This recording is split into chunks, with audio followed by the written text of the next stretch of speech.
बिस्मिल्लाहिर्रहमानिर्रहीम। अस्सलाम वालेकुम दोस्तों, सबसे पहले तो मैं आप सबको अपने चैनल हुब्बत बीबी पे वेलकम कहता हूँ। मेरी जो आज की वीडियो है वो ह्यूमन पेपिलोमा वायरस के इन्फेक्शन के मतलब है, जिसको मुख्तसरन जो है HPV भी कहते हैं।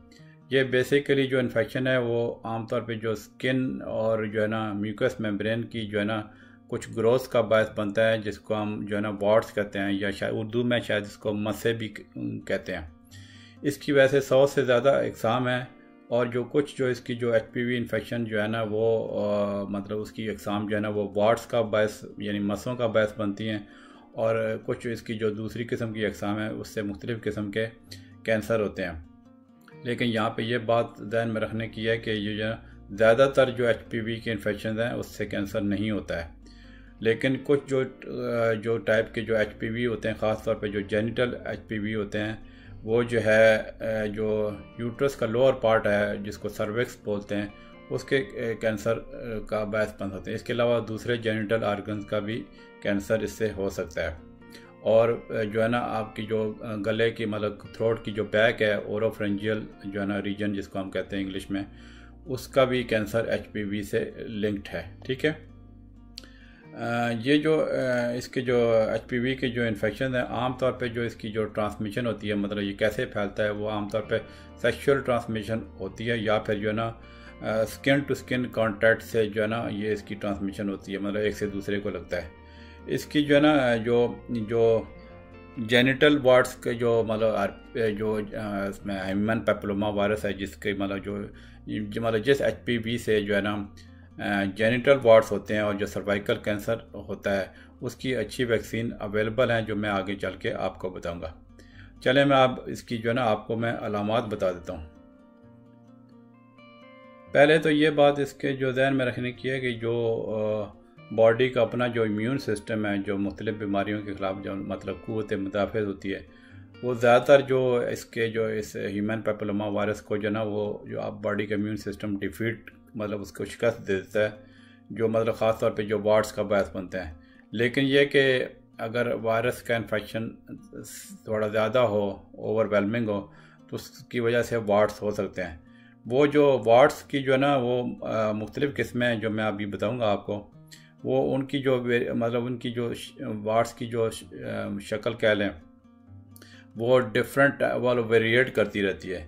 वो डिपेंड करता है कि जो है ना वो किस एरिया को इन्वॉल्व करते हैं। जो वार्ड्स होते हैं उसमें जो वार्ड्स की आमतौर पे जो 4 किस्में होती हैं, उसमें जो है सबसे पहले जो इसकी किस्म है उसको जेनिटल वार्ड्स कहते हैं। मतलब जो आपके जेनिटल रीजन को किसी को इन्फेक्शन हो तो उसके जो मतलब जो लीजेंस होते हैं वो फ्लैट से होते हैं, और थोड़ा मतलब जो एक तरह की जो फूल गोभी होती है उसके तरह छोटे छोटे जो है ना उसकी जो तरह बम्प्स होते हैं, और मतलब एक तरह की स्टेम की तरह, एक तने की तरह उसकी प्रोट्रूजन होती है, मतलब वो बाहर निकले होते हैं। जेनिटल जो वार्ड्स होते हैं वो आमतौर के जो फीमेल के जो आउटर मतलब जो जेनिटल रीजन है उस पे हो सकते हैं। ठीक है, या इस एरिया के इर्द गिर्द हो सकते हैं। और जो इसी तरह फिर अगर मर्दों को ये जेनिटल वार्ड्स हो जाएं तो उनके जो जेनिटल आर्गन के उनके इर्द गिर्द हो सकते हैं। इसका जो है ना ये जो जेनिटल वार्ड्स होते हैं वो कभी कभी थोड़ा डिस्कम्फर्ट और उसकी वजह से पेन हो सकता है, या फिर थोड़ी बहुत इचिंग जो है ना, या उनको जब टच करेंगे तो थोड़ी सी मतलब जो है ना टेंडरनेस फील होती है। फिर जो दूसरी किस्म के जो वार्ड्स हैं वो उसको कहते हैं कॉमन वार्ड्स। कॉमन वार्ड जो होते हैं ना वो बड़े एक तरह के रफ़ किस्म के ना, वो ऐसे वो ऊपर उभरे हुए जो ना मतलब होते हैं। ठीक है, और आमतौर पे जो हाथों में और उंगलियों में होते हैं, जैसा कि मैं अभी इमेजेस लगा रहा हूँ उस पर आप देख सकते हैं। इसके जो ज़्यादातर केस में जो ना वो मतलब वो उनको देखने में उनको ज़ाहिर है वो बड़े अजीब से लगते हैं, लेकिन यह कि उनको जो है कभी कभी उनमें जो दर्द और जो है ना हो सकता है, या फिर अगर लट से उनको कोई चीज़ लग जाए तो वो उसकी इंजरी हो सकती है, या थोड़ी बहुत ब्लीडिंग हो सकती है। फिर जो तीसरी किस्म के आते हैं वो उसको प्लांटर वार्ड्स कहते हैं। जो प्लांटर वार्ड्स होते हैं वो थोड़े हार्ड होते हैं, ग्रेनी किस्म की ग्रोथ होती हैं, जो आमतौर पे जो ना पाँव पे होते हैं, मतलब जो हील पे जो पाँव की हील है ना, और जो उसकी जो पाँव की जो आगे उंगलियां हैं उनके नीचे जो मतलब नीचे वाला हिस्सा होता है जो नीचे लगता है ज़मीन पे, बॉल्स ऑफ द फीट जिनको कहते हैं, उन पे हो सकते हैं। ठीक है, और इसकी वजह से डिस्कम्फर्ट भी हो सकता है।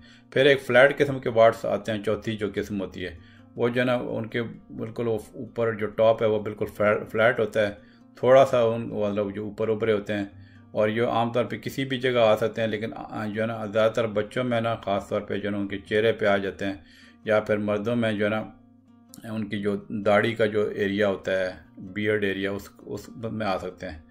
ठीक है। और जो ये फ्लैट जो बार्ड होते हैं अगर ख़वातीन को हों तो आमतौर पे उनकी वो टांगों पे होते हैं। तो ये तो जो इसकी जो 4 किस्में मैंने बता दी। अब थोड़ा इसकी जो जो मतलब जो ह्यूमन पैपिलोमा वायरस की वजह से जो सर्वाइकल कैंसर होता है उस पर बात कर लेते हैं।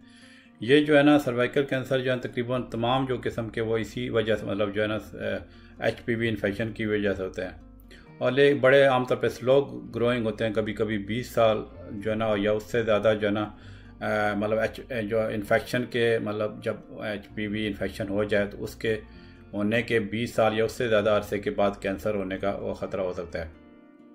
ये जो है ना ख़ास, और फिर शुरू में इसकी जो ज़ाहिर है इसकी कोई ख़ास जो है ना अलामात नहीं होती हैं जो है ना मतलब सर्वाइकल कैंसर की।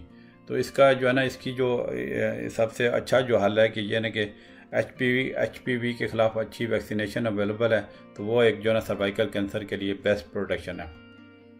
क्योंकि इसके जो सर्वाइकल कैंसर के जो अर्ली सर्वाइकल कैंसर उसकी कोई ख़ास सिम्टम नहीं होती, तो इस वजह से जो मतलब जो है ख़वातीन की जो रेगुलर स्क्रीनिंग हम लोग रिकमेंड करते हैं, वो स्क्रीनिंग का आप सुन लें। जो करंट जो स्क्रीनिंग की गाइडलाइन ये हैं कि जो 21 से 29 साल की ख़वातीन होती हैं उनका जो है हर 3 साल बाद पैप टेस्ट होना चाहिए। फिर जो 30 से जो 65 साल की जो उम्र मतलब दरमियान ख़वातीन होती हैं वो भी हर 3 साल बाद अपना पैप टेस्ट करा सकती हैं, या अगर लेट से उन्होंने पैप टेस्ट के साथ एक DNA टेस्ट भी होता है, HPV का DNA टेस्ट भी कराया होता हो तो वो हर 5 साल बाद ये करा सकती हैं। मतलब अगर दोनों टेस्ट कराए हैं तो वो जो ना हर 5 साल बाद करा सकती हैं। फिर जो ख़वातीन जो 65 से मतलब प्लस एज उनकी है वो अपने टेस्ट को स्टॉप भी करवा सकती हैं अगर उनके जो 3 पैप टेस्ट नॉर्मल निकल आए, या फिर जो है ना 2 जो DNA और पैप टेस्ट जो इकट्ठे हों उनकी वो भी नॉर्मल निकल आए, तो जो 65 प्लस ख़वातीन होती हैं वो उसको स्टॉप भी कर सकती हैं। चलें अब इसकी मैं कॉजेज़ मतलब किस वजह से ये होता है तो वो मैं बताता हूँ। जैसा कि मैंने बताया पहले शुरू से ही कि जो इसके जो मतलब जो है वार्ड्स और जो सर्वाइकल कैंसर या जेनिटल रीजन के कैंसर जो है ना उसका यही ह्यूमन पैपिलोमा वायरस होता है। ठीक है। HPV जो है ना वो आमतौर पे कैसे होता है कि जब कोई लट से स्किन में कुछ थोड़ा बहुत कट हो, एब्रेजन हो, या थोड़ा बहुत कोई स्किन में टीयर हो, जिसकी वजह से मतलब वो उसकी वायरस की ट्रांसमिशन हो सकती है। मतलब लट से स्किन कहीं पे भी कोई थोड़ी बहुत इंजरी आई हो, कट हो, तो उसमें वो स्किन टू स्किन ट्रांसमिट हो सकता है। फिर जो जेनिटल जो है HPV इन्फेक्शन है वो सेक्सुअल इंटरकोर्स से मतलब जो है सेक्सुअल इंटरकोर्स से मतलब आदत वजाइनल और एनल सेक्स, या फिर जो है उससे वो मतलब स्किन टू स्किन कॉन्टैक्ट से मतलब सेक्सुअल ऑर्गन का हो तो उससे हो सकता है। ठीक है। फिर ये कि अगर ओरल और रेस्पिरेटरी जो रीजन जैसे जो थ्रोट कैंसर में उसमें यानी कि अगर कोई इन्फेक्टेड बंदे को मतलब जो है किसी ओरल सेक्स हो तो उससे भी जो है ना वो ट्रांसमिट हो सकता है। फिर यह है कि जो ख़वातीन जो प्रेग्नेंट होती हैं अगर उनको HPV इन्फेक्शन हो गया है मतलब जो जेनिटल वार्ड्स के साथ, ठीक है, तो उनका एक ये भी थोड़ा सा ख़तरा हो सकता है कि उनकी जो ना बेबी जो है जो उसको इन्फेक्शन हो सकता है। और ये जो है ना कब कुछ रेयर केसेस में जो बेबी का इन्फेक्शन होता है, बेबी वो जो है ना उसका जो वॉइस बॉक्स होता है जिसको लेरेंस कहते हैं उसकी एक नॉन कैंसरस ग्रोथ हो सकती है कुछ रेयर केसेस में। ये यहाँ पे ये बात ख्याल रखने की जो वार्ड्स होते हैं वो कंटेजियस होते हैं, मतलब ये एक दूसरे से फैलते हैं जो, ठीक है। एक तो ये कि डायरेक्ट आपका किसी मतलब बंदे को लेट से वार्ड है उसका आपका डायरेक्ट कांटेक्ट हो गया तो वो उससे आपका दूसरे को लग सकता है। फिर ये कि लेट से एक बंदे को वार्ड्स निकले हुए हैं, ठीक है, और वो किसी ऐसी सरफेस को टच करता है, ठीक है, मतलब तो वो दूसरा अगर टच करेगा तो वो जो है ना वो दूसरे को लग सकता है। अब इसके मैं रिस्क फैक्टर बता देता हूँ, ठीक है।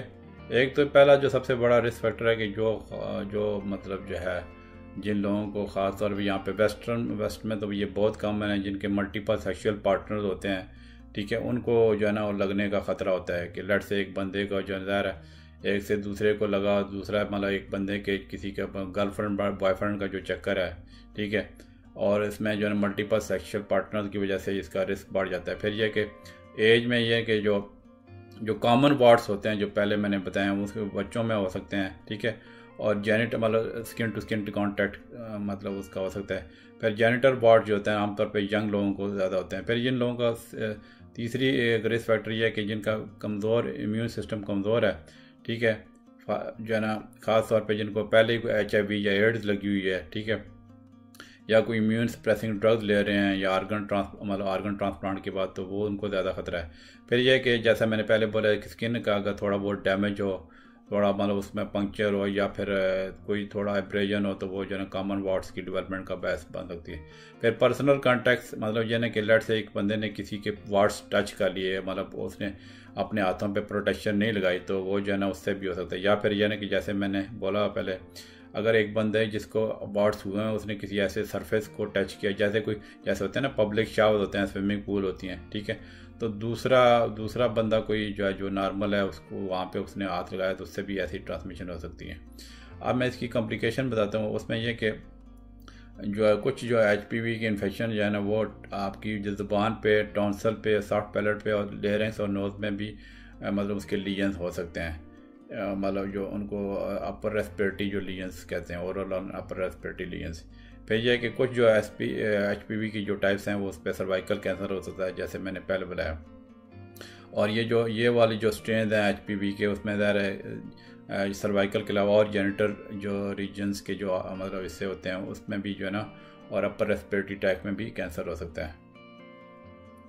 अब मैं इसकी प्रिवेंशन भी बताता हूँ। जो कॉमन वार्ड्स होते हैं वो ये ना उसके बड़ी डिफ़िकल्ट होती है प्रिवेंशन, लेकिन यह कि एक बंदे को लगे हों तो उसमें यह ना कि वो उस पर उसको ख़ुद ना चढ़े ना, ठीक है, बंदा, और जो ना अपने लट से वो नेल बाइट ना करे, तो उससे मतलब बॉडी के दूसरे हिस्से को भी ट्रांसफ़र हो सकते हैं। फिर जो प्लांटर वार्ड्स होते हैं जो मतलब पाँव पे होते हैं, उसमें अगर प्लांटर वार्ड्स जो मतलब जो HPV की वजह से होते हैं, उसमें ऐसे मतलब शूज़ और सैंडल जो है ना पब्लिक पूल में या लॉकर रूम में उसको पहनने चाहिए, ताकि वो जो है ना दूसरे प्रिवेंट रहें, ठीक है। फिर यह है कि जो जेनिटल वार्ड्स हैं, ठीक है, उसमें जो जो जो जो प्रॉपरली जो मतलब मैरिड लोग हैं, जो एक ही उनका जो रिश्ता है मेल फीमेल का, उनको ज़ाहिर है बहुत कम चांस है अगर दोनों हेल्दी हों, ठीक है। फिर यह कि जो मतलब ज़ाहिर है जिनके मल्टीपल सेक्शुअल पार्टनर हैं वो अगर वो उस पर उससे बाद आ जाएंगे तो फिर उससे बच सकते हैं।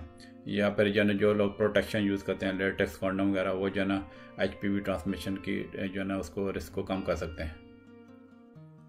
अब मैं इसका थोड़ा वैक्सीन का बताता हूँ। ये बहुत इम्पोर्टेंट मतलब जो है इसका मतलब बात है कि इसकी वैक्सीन जो है ना अगर वैक्सीनेशन करा ली जाए तो इससे प्रिवेंशन हो सकती है। जो सबसे इसका जो फेमस जो वैक्सीन मशहूर है गार्डासिल 9 के नाम से आता है, तो वो जो है ना मेल और फीमेल में जिनकी 9 to 45 ईयर एज हैं वो उनको जो है ना जो है जेनिटल वार्ड्स और सर्वाइकल कैंसर से बचा सकता है।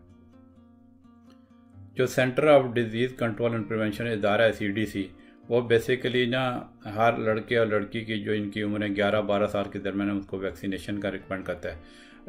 ये जो है अर्ली एज में 9 साल की एज में भी इसका वैक्सीन दिया जा सकता है। तो इसमें यह नहीं कि जो वैक्सीन है, कुछ लोग हमसे पूछते हैं कि अगर लग जाए तो फिर वैक्सीन, लेकिन यह कि मैं ये बताना चाहता हूँ कि एक दफ़ा इन्फेक्शन हो जाए तो इसका वैक्सीन का कोई ख़ास फ़ायदा नहीं है। यानी वैक्सीन का तभी फ़ायदा है कि जब आपका वो इन्फेक्शन पहले से ना हो, ठीक है। और अभी जो CDC जो इसकी जो रिकमेंडेशन ये है कि जो टीनेजर लड़के लड़कियां होती हैं उनको जो ना 6 महीने के वक्फे के बाद जो ना 2 डोजेज़ उसकी वैक्सीन की दी जाती हैं, HPV वैक्सीन की, ठीक है। तो ये एक तरह के काफ़ी इफेक्ट होते हैं, इफेक्टिव मतलब वैक्सीन है 15 साल की जो कम मतलब 15 साल से जिनकी उम्रें कम होती हैं, जिनकी जो 15 साल और जो है ना 15 से 26 साल की जो एज है, ठीक है, जिन लड़के लड़कियों की, उनको आमतौर पे 3 डोजेज़ दी जाती हैं इस वैक्सीन की, ठीक है। और अगर जो है जिन लोगों ने वैक्सीन नहीं भी लगवाया, 26 साल हो गए हैं, ठीक है, तो उनका जो है ना कैचअप वैक्सीनेशन का जो है ना मतलब वैक्सीनेशन देने का वो स्केड्यूल होता है उसी तरह का, ठीक है। तो ये बात भी आप ध्यान में रखें। मतलब ये कि एक बंदा कोई 26 साल का हो गया, उसको वैक्सीन नहीं लगाया, तो उसको उसी तरह के हिसाब से डोज के हिसाब से वो जो है आमतौर पे जो 3 डोजेस जो है ना वो दी जा सकती हैं। अब इसके मैं आपको डायग्नोसिस एंड ट्रीटमेंट बता देता हूँ। तो सबसे पहले तो इसकी डायग्नोसिस यानी तशखीस में बताता चलूँ तो उसमें यह कि आमतौर पे जब जो मैंने बताया है कि वार्ड्स की 4 टाइप्स हैं, तो उसमें है कि कुछ केसेस जब हमारे पास आते हैं तो सामने से जब उनका हम एग्जामिन करते हैं तो वो इजीली पता चल जाता है कि वो वार्ड्स की मतलब उनके जो देखते ही पता चल जाता है। और अगर जो जेनिटल वार्ड्स का कोई केस हो और वो विजिबल ना आ रहे, मतलब सही तरह नहीं नज़र आ रहे, ठीक है, तो उसमें कुछ जो है ना हम टेस्ट और एडवाइस करते हैं, जिसमें एक जो विनेगर जो है एसिटिक एसिड सोल्यूशन टेस्ट आता है। उसमें ये होता है कि जो सोल्यूशन है वो जो है ना जेनिटल एरियाज़ के जो मतलब जो वार्ड्स होते हैं मतलब HPV जो इन्फेक्टेड एरियाज हैं जेनिटल रीजन में, उसको जो है ना वो जो ये वाला एसिटिक एसिड का सोल्यूशन है उसको वाइट रंग दे देता है, ठीक है। तो उसमें जो जिन वार्ड्स जो सही तरह नज़र नहीं आते उनको आइडेंटिफाई करने में आसानी हो सकती है। फिर पैप टेस्ट जो बड़ा कॉमन है, जिसमें ये होता है कि जो आपको एक वो सैंपल सेल्स का कलेक्ट किया जाता है जो है ना फीमेल की सर्विक्स या वजाना से, ठीक है, तो वो लैब एनालिसिस के लिए भेजा जाता है, ठीक है। तो उसमें यह कि उसमें जो टेस्ट में कुछ अगर सेल्स की अबनॉर्मलिटी नज़र आ जाती है जिसकी वजह से कैंसर हो सकता है। फिर DNA टेस्ट आता है, एक टेस्ट आता है आमतौर पर 30+ ख़वातीन को ये हम रिकमेंड करते हैं, ठीक है। तो उसमें भी जो है ना वो जो सर्विक्स से हम सेल्स कलेक्ट करते हैं तो उसके जो है ना हाई रिस्क जो वैराइटीज़ होती हैं HPV की, उनका जो है ना वो DNA रिकग्नाइज हो जाता है। मतलब जो जेनिटल जो कैंसर का बायस जो वायरसेस होते हैं ना उसका वो DNA टेस्ट जो मतलब उसका रिकग्नाइज हो सकता है इस जो है ना ये जो DNA टेस्ट में 30+ ख़वातीन को हम ये रिकमेंड करते हैं। अब इसकी मैं ट्रीटमेंट बता देता हूँ। तो इसमें यह बात ख्याल रखने की है कि बहुत सारे ज़्यादातर जो वार्ड्स होते हैं जो मतलब कॉमन वार्ड वो बगैर ट्रीटमेंट के कुछ महीनों बाद ठीक हो जाते हैं, ठीक है, ख़ास तौर पे बच्चों में। उनका ऐसा जो वार्ड्स का ना कोई ऐसा क्योर नहीं है, ठीक है, लेकिन यह कि वो कभी कभी मतलब जो है ना वो ट्रीटमेंट के बाद भी उसी जगह पे या किसी और जगह पे वापस भी आ सकते हैं। अब इसकी मैं मेडिकेशन बता देता हूँ। तो इसकी जो मेडिकेशन जो उसको वार्ड्स को एलिमिनेट करने के लिए वो डायरेक्टली जो वहाँ पे जो वार्ड्स होते हैं उन पे अप्लाई होती हैं, और उनको ये नहीं है कि एक दफ़ा वो करने से ठीक, उनको बार बार इससे जो मैं अभी आपको मेडिकेशन बताने लगा हूँ वो बार बार अप्लाई करने से जो है ना वो ठीक हो सकते हैं। तो ये सबसे जो इसकी कॉमनेस्ट जो ट्रीटमेंट आती है वो सैलिसिलिक एसिड की जो है वो ट्रीटमेंट हम देते हैं। वो बड़ा इजीली ओवर द काउंटर मिल जाता है, ठीक है। वो ये ना कि वार्ड्स की जो है ना वो आस्ता आस्ता काम करता है, उसकी लेयर को आस्ता आस्ता ख़त्म करता है, ठीक है। वो जो है उसका साइड इफेक्ट ये है कि थोड़ी बहुत स्किन इरिटेशन हो सकती है, और ये फेस पे सैलिसिलिक एसिड जो है फेस के वार्ड्स पे यूज़ नहीं किया जा सकता। फिर एक मेडिसिन आती है इमिक्विमोड के नाम से, ठीक है। ये प्रिस्क्रिप्शन क्रीम आती है, ये ना कि आपका वो इम्यून सिस्टम को एनहांस करती है, जो HPV को फाइट मतलब आपके इम्यून सिस्टम को एनहांस करती है, जो HPV के ख़िलाफ़ जो मतलब फ़ाइट होती है, ठीक है। और इसकी जो है ना रेडनेस और स्वेलिंग हो सकती है, इसका जो साइड इफ़ेक्ट है इमिक्विमोड का, ठीक है। फिर एक और मेडिकेशन आती है जो टॉपिकल प्रिस्क्रिप्शन है पोडोफाइलॉक्स के नाम से, ठीक है। वो जेनिटल वार्ड का जो उस पर अप्लाई करते हैं, जो जेनिटल वार्ड के जो टिश्यू होता है उसको डिस्ट्रॉय कर देती है, ठीक है। फिर यह कि इसका भी दायरा है, इसकी थोड़ी बर्निंग और इचिंग हो सकती है इस मेडिसिन से भी। फिर एक और मेडिसिन आती है ट्राइक्लोरोएसिटिक एसिड, ठीक है। ये केमिकल ट्रीटमेंट है जो आपकी जो वार्ड्स के जो पाम और सोज और जेनिटल के वार्ड्स हैं उसको बर्न ऑफ कर देती है। इससे भी थोड़ी बहुत लोकल इरिटेशन हो सकती है। फिर अगर लेट से ये जो मेडिसिन मैंने बताई हैं ये जो इसकी अप्लाई करने से अगर वो और नहीं ठीक हो रहे, ठीक है, मतलब काफ़ी दिनों आप अप्लाई करते हैं तो नहीं ठीक हो रहे, तो फिर यह कि और वो प्रोसीजर आते हैं जिसमें एक लिक्विड क्रायोथेरेपी आता है, जिसमें वो लिक्विड नाइट्रोजन से फ्रीज कर देते हैं डॉक्टर जो है वो। ये छोटे मोटे सर्जिकल प्रोसीजर मैं बता रहा हूँ, ठीक है। या फिर जो इलेक्ट्रिकल करंट जो है इलेक्ट्रोकॉर्टी उससे बर्न कर देते हैं। फिर सर्जिकल रिमूवल भी कर सकते हैं वार्ड्स की, लेज़र सर्जरी भी आ सकती है। तो ये थोड़े बहुत सर्जिकल प्रोसीजर हैं इसकी जो है ना वार्ड्स के लिए मैंने बता दिए। तो वो जो मैंने पहले बताया सैलिसिलिक एसिड वगैरह इमिक्विमोड, वो एक तरह के घरेलू नुस्खे हैं, तो वो जो है ना वो आप खुद से भी अप्लाई कर सकते हैं। लेकिन बेहतर यही होता है कि हर केस में जो है ना आप डॉक्टर को दिखा दें ताकि आपका डायग्नोज जो है ना प्रॉपरली हो जाएं पहले कि ये वाकई वाट्स हैं या कुछ और चीज़ है। फिर ये कि अगर जिन ख़वातीन का जैसे मैंने बोला ना वो पैप टेस्ट लेते हैं, अगर पैप टेस्ट उसमें एबनॉर्मल निकल आए मतलब कैंसर का रिस्क हो, तो फिर ये एक प्रोसीजर आमतौर पे हम गायनोकोलॉजिस्ट के पास भेजते हैं। वो एक प्रोसीजर करती हैं जिसको कोल्पोस्कोपी कहते हैं। वो एक इंस्ट्रूमेंट होता है कि जो आपकी जो फीमेल के जो सर्विस होता है उसको जो मैग्नीफाई लार्ज करके वो उससे वो देखते हैं, ठीक है। जो वो सर्विक्स पर डॉक्टर आपको बड़ा क्लोजली लुक मतलब देखते हैं, ठीक है। और जो है ना वहाँ से वो सैंपल जिनको बायोप्सी कहते हैं, जो भी एरियाज हैं वो थोड़े अब नॉर्मल नज़र आ रहे हैं उनसे बायोप्सी लेते हैं।